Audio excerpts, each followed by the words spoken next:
আমরা যখন পাইথন প্রোগ্রামিংয়ের সময় কোনো ডেটা টাইপ বা ভেরিয়েবল ডিক্লেয়ার করি, সেইগুলো কি ধরনের ভেরিয়েবল, তাদের কি নাম এবং তাদের কি কাজ, চলুন দেখা যাক। প্রথমে পাইথন আইডিয়ালি ওপেন করতে হবে।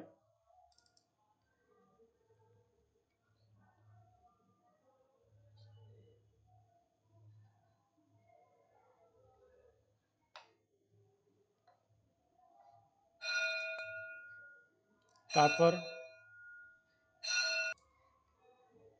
ফাইল মেনুতে ক্লিক করব, নিউ ফাইল অপশানে ক্লিক করব। এখানে একটু কোডিংয়ের মাধ্যমে বোঝা যাক ব্যাপারটা। একটা ভেরিয়েবল নিলাম এ,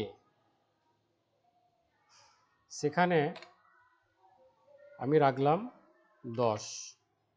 আরেকটা নিলাম বি, তার ভেতরে আমি রাখলাম 6.12। আরেকটা ভেরিয়েবল নিলাম সি, সেখানে রাখলাম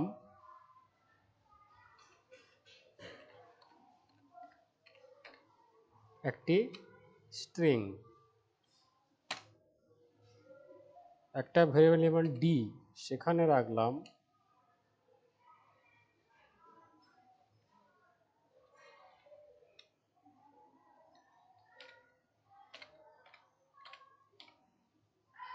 থার্ড ব্র্যাকেট শুরু, third bracket close.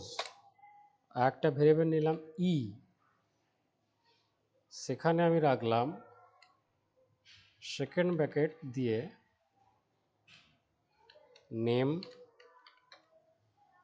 Second bracket close, single quotation close, comma, আর এখানে নিলাম পাইথন, সিঙ্গেল কোটেশন শেষ, সেকেন্ড ব্র্যাকেট ক্লোজ। আর একটা নিলাম ভেরিয়েবল এফ, সেখানে রাখলাম ফার্স্ট ব্র্যাকেটের মধ্যে 4,5,6, ফার্স্ট ব্র্যাকেট ক্লোজ। আর একটা নিলাম লাস্ট জি নামে, সেখানে আমি রাখলাম ট্রু, ক্যাপিটাল টি আর ইউই।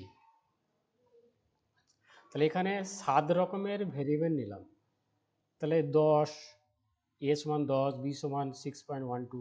তাহলে এই ভেরিয়েবলগুলোর কি নাম সেটা আমরা জানি না, সেটা আমাদেরকে দেখার জন্য একটা ফাংশন ইউজ করতে হয়, সেটার নাম হলো টাইপ ফাংশন। তো কীভাবে দেখব? প্রথমে লিখলাম প্রিন্ট। তাহলে দেখবো মানে আমরা জানি দেখতে গেলে প্রিন্ট ফাংশন ইউজ করতে হয়, আগের দিনে দেখিয়েছিলাম। প্রিন্ট, এখানে দেবো টাইপ ফাংশন, টাইপ। এবারে যে ভেরিয়েবলটা ডিক্লেয়ার করেছি নামটা, সেই নামটা এখানে আমি লিখব। টাইপের ফাংশনের জন্য ব্র্যাকেট ক্লোজ হলো, আর প্রিন্টের ফাংশনের জন্য ব্র্যাকেট ক্লোজ। তাহলে এইটা 7 বার আমাকে রিপিট করতে হবে লেখাটা। তাহলে আমি এটাকে কপি করে নিচ্ছি, সরি,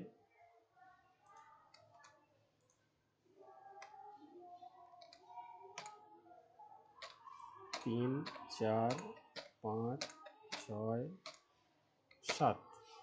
তাহলে এখানে এ লিখেছি, নিশ্চয়ই এর পরের লাইনটাই বি হবে, এর পরের লাইনটাই সি, ডি, ই, এফ, জি। তাহলে আমার কোডিং কমপ্লিট। এবার আমি রান করে দেখি, রান মডিউল, ওকে।